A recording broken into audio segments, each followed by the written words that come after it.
a propósito de presentar un diagnóstico, también traje algunos datos, algunos se van a reiterar con los que ya había recién presentó Victoria, pero bueno, los pasamos rápidamente y también quería hacer algún panorama acerca de los problemas que traen para el acceso a la justicia estas políticas de criminalización de los delitos de drogas desde un enfoque de género y señalar como los principales obstáculos que vemos desde la defensa pública. Yo trabajo en la Comisión de Género de la Defensoría General de la Nación, así que me voy a focalizar en particular en este aspecto.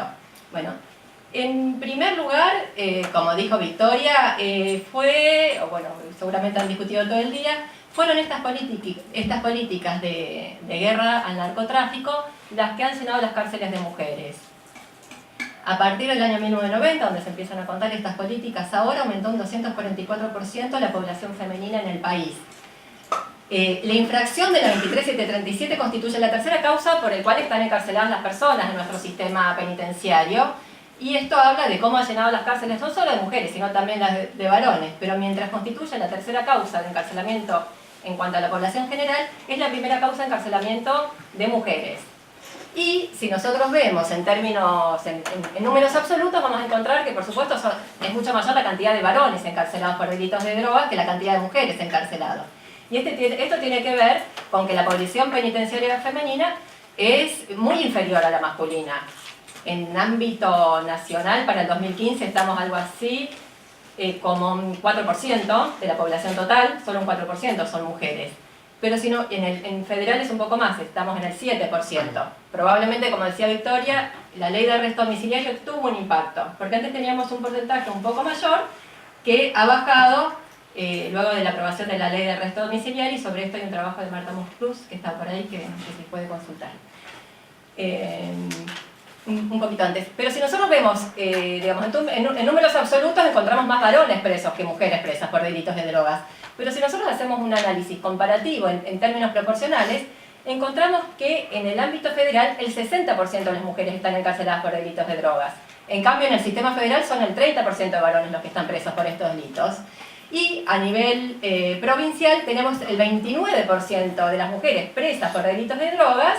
Y recuerden que son muy pocas las provincias que han adherido a la ley de desfederalización, en tanto que en las cárceles de mujeres representan el 7%. Quiere decir que si nosotros vemos el impacto en términos de proporción de cómo se han llenado las cárceles, tiene un significado en términos de género. Sí, ahora sí, pero miramos un poquito más cuáles son las mujeres que están encarceladas por delitos. Cuando digo delitos de drogas también me voy a restringir a la 23737, que son los datos disponibles del SNEP para el año 2015, con la aclaración de que solamente comprende las mujeres que estaban encarceladas, ¿no? Victoria presentó también datos del registro de reincidencia que puede traer condenas aun cuando no hayan implicado cárcel. Estos datos son solo las mujeres que llegaron a estar encarceladas por estos delitos, y ahí puede haber alguna explicación para algunas diferencias en los números. Nosotros encontramos que el 26% de las mujeres encarceladas por la 23737 es extranjera, pero si miramos en la proporción de los delitos federales encontramos que el 52% es extranjera, es decir, más de la mitad de las mujeres encarceladas son extranjeras. Cuando vemos las nacionalidades tienen que ver con algunos países limítrofes, básicamente Bolivia, Perú, Paraguay. En el 68% de los casos se trata de población primaria, quiere decir que no tenía antecedentes delictivos. El 69% se encuentra procesada, y esto también es un dato significativo porque significa comparativamente una suba en los últimos años de la proporción de personas sin condena firme. Y esto también resulta en especial llamativo porque por otros delitos se ve que la cifra ha decrecido, es decir, que tendía a bajar la cantidad de personas procesadas y a subir la cantidad con condenas, pero no sucede lo mismo en delitos de drogas, siendo una porción excesivamente alta tener a 7 de cada 10 mujeres en prisión sin una condena. Y en términos también generales, la pena que reciben las mujeres que han cometido delitos en infracción a la 23737 se encuentra entre los 3 y los 6 años, pero la pena de mayor repitencia es la de 4 años. Y esto tiene que ver con que es el monto mínimo del delito de comercialización. Como decía antes Victoria, en general las mujeres están detenidas por delitos de transporte o de comercialización. En los delitos de contrabando, es decir, cuando el traslado es desde otros países, se aplica el código aduanero. Llamativamente en los últimos años no hay mujeres presas por infracción al código aduanero. Esto no quiere decir que no sean interceptadas o que no sean detenidas, pero son detenidas cuando ingresan la droga hacia el interior del territorio, entonces se le aplica la 23737 y no el código aduanero. Y por código aduanero, que eran las mujeres que en general eran detenidas en Ezeiza, es decir, eran detenidas cuando intentaban sacar las drogas, en los últimos años se vio una disminución muy importante, en particular a partir del 2010 para adelante. Bueno, entonces con el monto de la pena lo significativo es que la pena es la pena más baja prevista para estos delitos. Esto es importante porque lo que estaría indicando es que al considerar cuáles son las condiciones, las características para poner una pena más alta, más baja dentro de lo que es la escala penal prevista para los delitos, siempre le aplican la más baja, porque están los 4 años que es la más baja para comercialización y para transporte. Y otra característica que podemos señalar con respecto a esta población, que como dijimos es primaria, que son delitos en que no hay ejercicio de la violencia en las conductas, que le aplican las penas más bajas. Sin embargo, vemos que el régimen carcelario es de lo más estricto, porque cuando analizamos cuál es el momento en que se encuentran en el régimen de progresividad, esto quiere decir que si la pena tiene un fin supuestamente resocializador, pueden ir obteniendo algunos permisos en el cumplimiento de la pena para ir preparándose para la reinserción en la sociedad. Pero sin embargo encontramos que estas mujeres solamente en un 2% acceden al régimen de semilibertad. Solamente 10 de cada 10 acceden a salidas transitorias y menos del 1% accedió a la libertad condicional. Es decir, la respuesta que se le da en el sistema penitenciario es de las más rígidas que hay. Esto tiene que ver con numerosas razones y una de ellas básicamente tiene que ver con algo que habíamos estudiado ya años atrás cuando hicimos esa publicación a la que se refería María, con que el régimen de progresividad no está pensado para las mujeres que cometen delitos con penas más cortas. Y esto hace que sufran con mucho mayor rigor la cárcel. Bueno, cuando vemos cuáles son las características personales de estas mujeres, encontramos que la mayoría tiene hijos menores de edad, que son las principales cuidadoras de esos hijos y el principal sostén del hogar. Esto significa que cuando ellas son detenidas, estos hijos quedan en una situación de gran desamparo, que incluso desde la cárcel continúan haciendo aportes al hogar, lo que da cuenta de la vulnerabilidad socioeconómica de esos hogares, y encontramos una sobrerepresentación de mujeres que han sufrido violencia en forma previa al ingreso a la cárcel, que esto es una característica que se repite a nivel internacional, regional y también local, en los pocos estudios que lo han medido.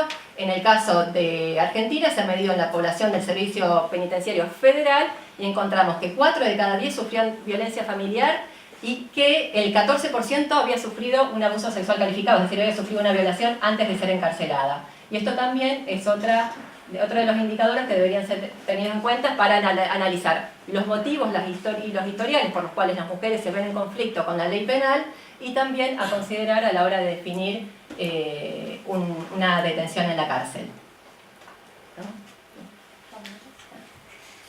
Bueno, cuando las mujeres son encarceladas, sufren un impacto diferenciado porque las cárceles básicamente no fueron pensadas para las mujeres. Sobre esto lo voy a pasar rápidamente porque queda poco tiempo, pero esto tiene que ver básicamente con cómo ha sido pensado el sistema penitenciario, que fue pensado para responder a las vivencias o las necesidades de los hombres, no de las mujeres, y además por el rol de cuidado que históricamente han desempeñado y continúan desempeñando las mujeres, hace que su prisionerización tenga un impacto aún más devastador en los hijos que cuando es el padre el encarcelado. Esto está suficientemente estudiado también a nivel internacional y local. Ahora, frente a toda esta caracterización que podemos hacer acerca de cómo han impactado las políticas de drogas en llevar a las cárceles a mujeres en situación de histórica discriminación y gran vulnerabilidad, y cómo esto ha impactado no solo en ellas de modo desproporcionado, sino también en personas que dependen de su cuidado, tenemos que tener presente también que estas políticas a la vez se han mostrado totalmente ineficaces, es decir, la persecución de los eslabones más débiles de la cadena de narcotráfico ha sido ineficiente para obtener resultados exitosos en materia de lucha contra las grandes redes de narcotráfico a gran escala.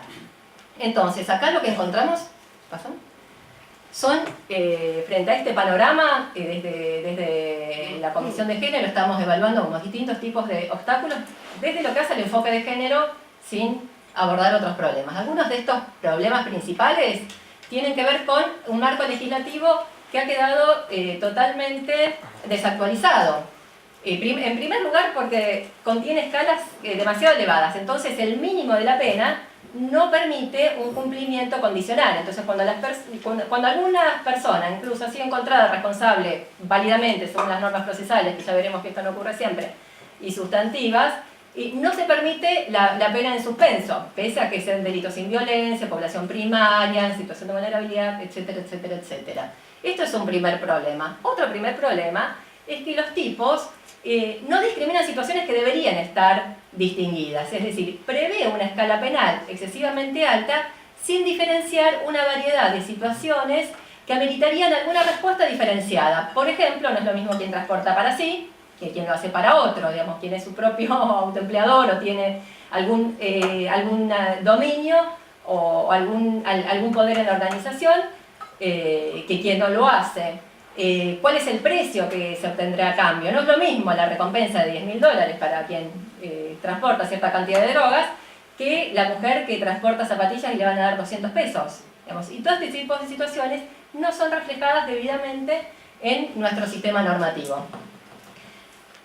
Y, por decir solamente algunos de los principales. Y también encontramos que estas deficiencias a la hora de pensar las respuestas que brinda nuestro marco legal se ven reflejadas también en la judicatura, que tampoco incluyen un enfoque de género. En primer lugar, porque cuando interpreta las distintas instancias de lo que se conoce como la teoría del delito, es decir, que es como un sistema de distintos filtros que hay que ir pasando para que una persona llegue a ser considerada autora de un delito y que merece el reproche penal previsto en la ley, lo hacen a través de un tamiz totalmente antropocéntrico, es decir, cada vez que van interpretando estos distintos elementos que exige nuestro sistema para condenar a una persona, lo hace teniendo en cuenta las experiencias de los varones, pero pretendiendo que son experiencias universales, y no considera cuáles son aquellas vivencias propias de las mujeres, que la colocan en otra situación. Otro de los problemas es que la salud pública es consagrada como un bien inescrutable, que cualquier otro bien que pueda entrar en conflicto con la salud pública, como el derecho a la salud, a la integridad, aparece deslucido frente a la salud pública. Entonces, por ejemplo, situaciones en las que se puede acreditar que una mujer accedió a transportar alguna cantidad de droga porque necesitaba un dinero que de otro modo no podía conseguir para alimentar a sus hijos o para acceder a una operación, a alguna atención de salud, aun cuando se tienen acreditados estos extremos, se entiende que no conmueve la finalidad tuitiva de la ley de proteger la salud pública. Y por otro lado, cierta necedad en cuanto a la consideración de situaciones a veces más evidentes y otras que requieren alguna investigación adicional. Por ejemplo, frente al caso de transporte de drogas, cuando son transportadas con lo que se conoce como mulas o camellos o correos, que ya el nombre denota cuál es la función y el rol que cumplen, ¿no? La cosificación de la persona o la identificación con aquellos animales de carga, es decir, no tienen ninguna incidencia o poder real, pero son consideradas autoras del delito cuando cabría preguntarse si esas personas no estarían siendo, por ejemplo, víctimas de una red de trata, que los elementos de la trata y los elementos del transporte de estupefacientes coinciden plenamente. No hay una persona con vulnerabilidad, tiene que haber una captación, el traslado, tiene que haber alguien que lo esté recibiendo con un fin de explotación. Esto en general presenta muchas resistencias a la justicia para reconocer a personas en estas condiciones que pueden ser víctimas de una red de trata, incluso cuando hay estándares internacionales o actores internacionales que señalan que cada vez se usan más a las víctimas de trata para transportar droga. Y otro problema tiene que ver también con los kiosquitos, ¿no? O las cocinas, es decir, son en general mujeres que están en una situación de extrema vulnerabilidad socioeconómica por la histórica discriminación que también sufrimos las mujeres para acceder a un trabajo registrado, con condiciones laborales adecuadas, y para poder compatibilizar ese trabajo con el rol de cuidado de niños y niñas a cargo en un Estado que privatiza completamente el cuidado de las personas menores de edad, enfermos, ancianos, en las mujeres. Entonces, frente a este tipo de situaciones, ese condicionamiento acerca social que tiene un sustrato discriminatorio no suele ser considerado para poder dar una respuesta acorde al nivel de reproche que se le podría exigir o no a una persona en estas circunstancias. Para volver a los de mulas, solamente para llevar el caso más extremo, pensemos en las personas que transportan la droga encapsuladas, ¿no? A través de la ingesta. Ponen en riesgo su propia vida y esto debería ser un indicador de que están siendo explotadas, pero en cambio este tipo de situaciones suelen ser dejadas de lado en el trato judicial. Bueno, para finalizar, solamente cuando les llega a la cárcel a estas mujeres, ya algo se ha señalado sobre el impacto diferenciado que tiene la cárcel en el tratamiento, y esto nos permite concluir en la enorme desproporción que existe entre las conductas que son dedicadas a estas mujeres y la respuesta que encuentran a cambio, y esta desproporción se ve reflejada desde un punto de vista jurídico en la violación de numerosos derechos que tienen rango convencional y constitucional, que no profundizo más para poder dar la palabra.